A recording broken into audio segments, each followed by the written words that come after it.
एक गांव में एक बूढ़ी माई रहती थी। माई का आगे पीछे कोई नहीं था, इसलिए बूढ़ी माई बेचारी अकेली रहती थी। एक दिन उस गांव में एक साधु आया। बूढ़ी माई ने साधु का बहुत ही प्रेम पूर्वक आदर सत्कार किया। जब साधु जाने लगा तो बूढ़ी माई ने कहा, महात्मा जी, आप तो ईश्वर के परम भक्त हैं। कृपा करके मुझे ऐसा आशीर्वाद दीजिए जिससे मेरा अकेलापन दूर हो जाए। अकेले रह रह करके उब चुकी हूँ। उद्धरण चिन्ह। साधु ने मुस्कुराते हुए अपनी झोली में से बाल गोपाल की एक मूर्ति निकाली और बुढ़िया को देते हुए कहा, माँ ये लो आपका बालक है, इसका अपने बच्चे की तरह प्रेम पूर्वक लालन पालन करती रहना। बुढ़िया माई बड़े लाड़ प्यार से ठाकुर जी का लालन पालन करने लगी।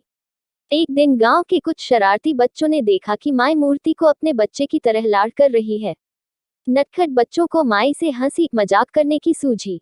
उन्होंने माई से कहा, अरे मैया सुन, आज गांव में जंगल से एक भेड़िया घुस आया है, जो छोटे बच्चों को उठाकर ले जाता है और मारकर खा जाता है।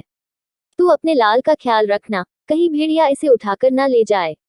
बुढ़िया माई ने अपने बाल गोपाल को उसी समय कुटिया में विराजमान किया और स्वयं लाठी छड़ी लेकर दरवाजे पर पहरा लगाने के लिए बैठ गई। अपने लाल को भेड़िए से बचाने के लिए बुढ़िया माई भूखी प्यासी दरवाजे पर पहरा देती रही। पहरा देते देते एक दिन बीता, फिर दूसरा, तीसरा, चौथा और पांचवा दिन बीत गया। बुढ़िया माई 5 दिन और 5 रात लगातार बगैर पल के झपकाए भेड़िए से अपने बाल गोपाल की रक्षा के लिए पहरा देती रही। उस भोली भाली मैया का ये भाव देखकर ठाकुर जी का हृदय प्रेम से भर गया। अब ठाकुर जी को मैया के प्रेम का प्रत्यक्ष रूप से आस्वादन करने की इच्छा हुई। भगवान बहुत ही सुंदर रूप धारण कर वस्त्राभूषणों से सुसज्जित होकर माई के पास आए।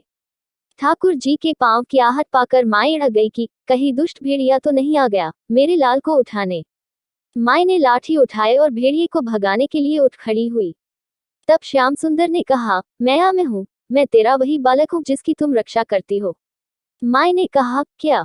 चल हट, तेरे जैसे बहुत देखे हैं, तेरे जैसे सैकड़ों अपने लाल पर न्यौछावर कर दूं, अब ऐसे मत कहियो।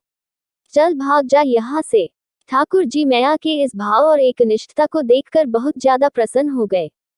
ठाकुर जी मैया से बोले, अरे मेरी भोली मैया, मैं त्रिलोकीनाथ भगवान हूँ, मुझसे जो चाहे वर मांग ले, मैं तेरी भक्ति से प्रसन्न हूँ।